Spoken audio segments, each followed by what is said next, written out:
Hello guys, welcome to the first episode of Joey's Rants, News, and Opinions. I'm here today to talk a little bit about some stuff that has been going on. Maybe some stuff that has passed in the past couple of weeks, but I want to get into them, rant about them a little bit, make a couple jokes. Let's see what happens. So the first things I want to talk about is the 2015 inductees for the Rock and Roll Hall of Fame. So as always, 2015 is coming, and we gotta know who the list of artists is gonna be that gets into the Rock and Roll Hall of Fame. And the Rock and Roll Hall of Fame always does a 50-50 job, and this year wasn't any different. They have good artists like Ringo Starr's, Green Day's, Joe and Jen and the Blackhearts, Lou Reed, Steve Ray Vaughan. But then you have bands like Nine Inch Nails, The Smiths, Sting, NWA that are not even in the list. Especially Nine Inch Nails, they got 13 million votes, and even with that, they didn't get on the list. Now, they are always saying to us, yeah, the fans have a vote, the fan has a voice, and it never happens. I don't know what it is about it that doesn't matter how much you voted, doesn't matter how much you click on that thing, it just didn't happen. At the end of the day, we're gonna see whatever is gonna happen, and maybe we'll get good speeches. Definitely long speeches. Maybe Green Day will say something about that. Of course, they always talk about there's bands that need to be here. Alice Cooper, Kiss, and of course, I know Kiss got inducted and everything, but it never happens. The Rock and Roll Hall of Fame, it's just in a way garbage. 600 people voting, and they don't vote classic acts like The Smiths or Nine Inch Nails or NWA. But hey, hopefully we'll get some drama and we'll talk more shit about it. In other music related news, Billy Corgan, classic douchebag of the 90s, frontman, guitar player from the band Smashing Pumpkins, and best known for erasing all the tracks of his bandmates and recording them himself, blaming it on being a perfectionist. So of course, to keep it classy, as he always does, he goes into the Howard Stern show to promote his new album, Monuments of Analogy, and he always, to keep it classic, has to bash a band. He goes and shoots for Pearl Jam, one of the biggest bands of the 90s, of the grunge era, and one of the biggest bands today, still arena rock band that keeps them full. But he goes on to saying that the songs that Pearl Jam have doesn't stack up to what he has done or what Kurt Cobain has done. First of all, let's just talk about the fact that Smashing Pumpkins is not a relevant band anymore. I mean, when was the last time you ever went and said, I'm gonna buy a Smashing Pumpkins CD?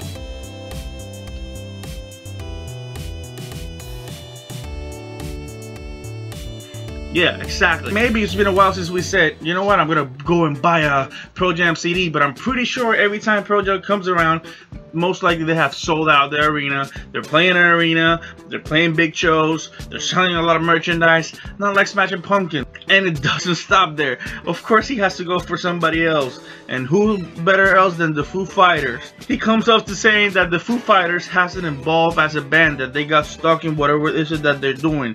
I mean, come on. The guys do an acoustic CD, they do an acoustic tour, they get bored and say, you know what, we're gonna do a CD and we're gonna do it in a garage. If that isn't enough, they go and say, you know what, let's do a show called Sonic Highways, and let's record in different studios around the states in different environments and just do songs about the states. Come on, how can you say that they haven't evolved? And then you're talking about Nirvana and saying that they're great and that Kurt Cobain is this and that. If you respect the freaking band, come on, man, respect their members. But as always, it's Billy Corgan, classic douchebag, classic a-hole, and of course he always has to say that everything is okay with Courtney Love. That's a hashtag that's always going to exist. Let's see what happens. Maybe in the future he'll do a comeback or something like that. And of course, if it's news and it's rants, we definitely have to talk about what's happening to Sony. So of course, everybody knows that they got hacked. If personal information about the company came out, movies in the internet getting downloaded, directors talking crap about artists like Angelina Jolie or Kevin Hart, and then of course Sony pulling the plug for the movie The Interview, and a lot of artists, directors, and actors coming to defend the movie and saying that they lost the battle of what is called freedom of speech. People like Jimmy Kimmel, Michael Moore tweeted about the problem, basically saying how we lost that battle.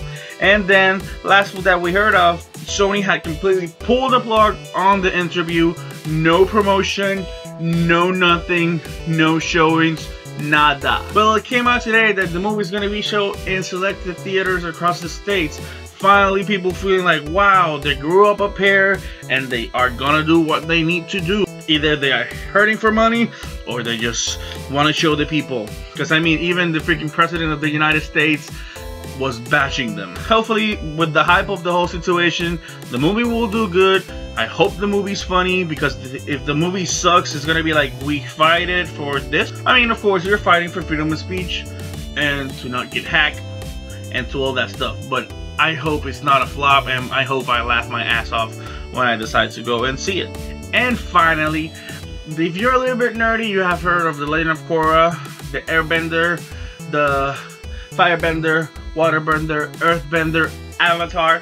And if you are a little bit nerdy like me, you follow the season 1 and all the stuff. So the series finales for this series was December 19, and it created so much freaking hype, but not because it ended. Basically, the way it ended, it was that the Avatar Korra ended up with a girl instead of a boy. They went into like a portal, holding hands, basically indicating that she's gay and she likes this woman and she's a lesbian. I think it's great that they're doing this. I think Nickelodeon took a little bit of balls to do that. I mean, come on, we're in 2014, almost 2015. It's something completely normal. It's something that should be a part of everybody's life. But of course, there's people that went ahead and hated on Nickelodeon and hating on the director and like, no, this is so wrong. It's so stupid. It's not fair. It's not right for the kids. But I think it should mean that LGBT community is finally being represented in all aspects. I mean, there's comics coming out with gay characters, there's movies out there with gay characters, everybody has a gay friend, everybody loves having that gay friend, they usually are a great friend. So instead of fighting about it, instead of being whining about it like, oh, I don't like that you are gay, come on, get your balls into place and just accept the fact that we are advancing as a community, as human beings. They have rights, we have rights.